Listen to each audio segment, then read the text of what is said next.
The third episode of Loki is now streaming on Disney Plus, which means we're halfway through the season already. So without any further ado, and there will be spoilers, let's talk about Loki episode 3, Lamentis. Loki follows the escaping variant to the TVA, where they are confronted by Judge Renslayer before escaping to 2077 on Lamentis 1, a moon that is soon to be crushed by a planet, therefore an apocalypse, you guessed it. Now before I start with my thoughts, another spoiler warning is ensued. There will be spoilers, you gotta watch the episode first before joining us in the conversation in the comments below. How are you feeling about Loki this far? How do you rank the first 3 episodes? Let me know in the comments below, and while you're down there, consider clicking the subscribe button. If you haven't yet, if you're new to the channel, it does wonders to get my content out there, and you'll join a beautiful film community that we have here. It is fair to say that this is the weakest episode of Loki thus far, for me at least. That doesn't mean it's a bad episode.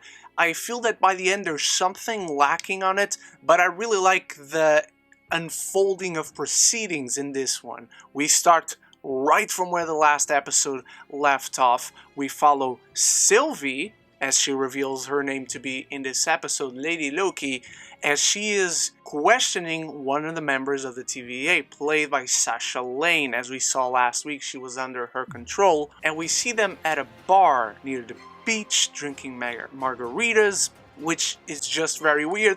And then she notices Loki and the TVA coming into that big supermarket thing last week, so she escapes. Loki goes after her, and they're at the TVA. We still don't quite understand what she wants there, as her motivations are very muddled in mystery, but she kicks the ass of all the TVA agents that try to stop her, showing that she's a much proficient fighter than Loki. Her techniques are smooth, they're sophisticated, she clearly has very good fighting skills, and Loki goes after her, and he holds his own. But the thing about Loki, that means every Loki, is that the best way they beat someone is by outsmarting them, so you have this constant one-upsmanship of one another between the Lokis as they're fighting. But soon enough, Judge Renslayer shows up, and she asks Lady Loki to stop, but she has Loki by the throat with a dagger, and Judge Renslayer doesn't care, which is very suspicious, as she herself is very muddled in mystery. We don't quite know her motivations towards Loki, but clearly, she doesn't care. And so Loki uses the TemPad to drop himself and his variant onto somewhere. He clearly didn't calculate where he was dropping himself into, and as they fight over the TemPad, Loki puts it away, and so they have no means of escaping right now because the TemPad is also running low on battery, and soon enough they find out that in Lamentis 1, a moon that is about to be crushed by a planet, a planet on top of it, over it, is breaking apart minute by minute, and you have all these meteors that are literally pieces of the planet. So as they try to find a way to get out of there, maybe without the TemPad, but they need a source of power to recharge it to give themselves more possibilities, they find out a little bit about each other and how they're very similar, and eventually Lady Loki reveals that she has changed her name to Sylvie as like an alias, and Loki discusses that that is not very Loki-like of her, and she doesn't want to be called Loki at all, which lends itself to the theory of some people out there that she will actually be Enchantress. I think they're just mixing the two characters and making a Loki variant much more like Amora in the comics. And soon enough they find a train that is meant to get them away from the crashing sites, from the most dangerous parts of this moon where the planet will crash into, and Loki disguises himself as a guard, and they get into the train, and this is where we have the most interesting part of the episode. As they're on a train, they're kind of playing a mental chess game with each other. Loki's trying to find out more about her powers, about her motivations, but it's Loki who we see pouring his heart out. And from the reactions of variant Loki, of Lady Loki, or Sylvie, whatever you want to call her, we can tell she has a very similar story. She has a very tragic past as well as Loki himself. But soon enough, Loki, in his hedonistic nature, screws up. He takes out the guard disguise that he had on. He's drinking, he's singing an Asgardian song that sounds beautiful, not gonna lie. And soon enough, the real guards come in, and it starts a big fight that is really, really cool, because we see Loki holding his own, but in a very different fighting style than what Lady Loki is doing.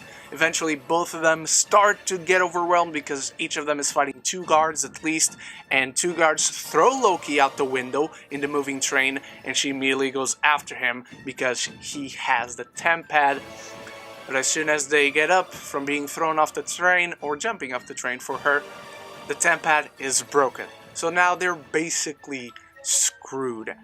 My favorite bit of this episode, and it's the biggest piece of new information that we find out, is that because Lady Loki was questioning, going into the mind of this TVA agent, she found out that she has not always been in the TVA. She once was from Earth, a just regular, mundane person, which is a big revelation as Loki clearly reacts to it, and the TVA agents believe they have always been in the TVA. They were created specifically to be in the TVA by the Timekeepers, which is why I wish by the end of this episode there had been at least one more scene in the TVA with Mobius reacting to what just happened, to not being able to find Loki, with Renslayer reacting about something, or talking to the Timekeepers, just something to emphasize that big reveal. We also learned that the TVA has always been after Lady Loki. We don't know why, but we've learned that this pursuit has been going on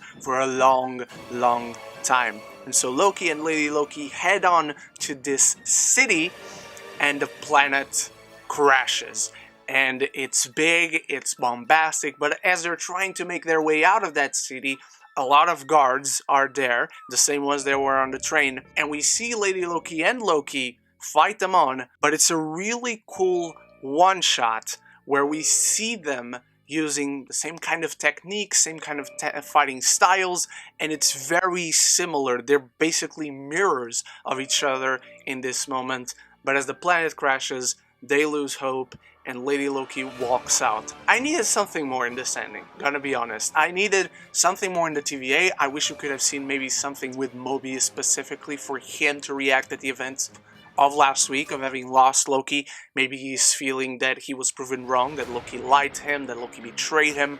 And I just wish we would have found out more about Lady Loki. We have a really good conversation, they create some rapport between one another, but there's still a lot of mystery, and I feel like this episode should have been much more focused on her. There are reveals, there is something more clear about her, who she is, where she came from, what she wants, but nothing really that gave us concrete answers as to what our questions are. We had one big revelation that I really like, but there's still something missing from what this episode should have been and what it could have given us. It's still a good episode, don't get me wrong, but I would rank episode 2 on the top, episode 1 in the middle, and then episode 3 right down there, because it just lacked what a midway point of a season should have given us, especially for a character we want to know more about, and we really don't get that much more information, unfortunately. But so those are my thoughts on episode 3 of Loki. What did you think? What do you think we're going to see next week? Because I expect once more a very focused adventure on just the 2 of them, but maybe we will get a little sprinkles of a Mobius and the TVA in general actively searching for them, in which apocalypse are they trapped in, and how they're gonna make it out. Let me know all your thoughts in the comments below, and again, if you've watched the video this far, click the subscribe button. You enjoyed it on some level. Don't lie to yourself. I know you're a variant of me, so you gotta subscribe. Thank you so much for watching, my beautiful geekies. You are the best. My review of Fast 9 is already up on the channel if you haven't checked that out, and I'll have many more reviews coming throughout this week. I hope to see you there. So until then, love each other, and love the movies.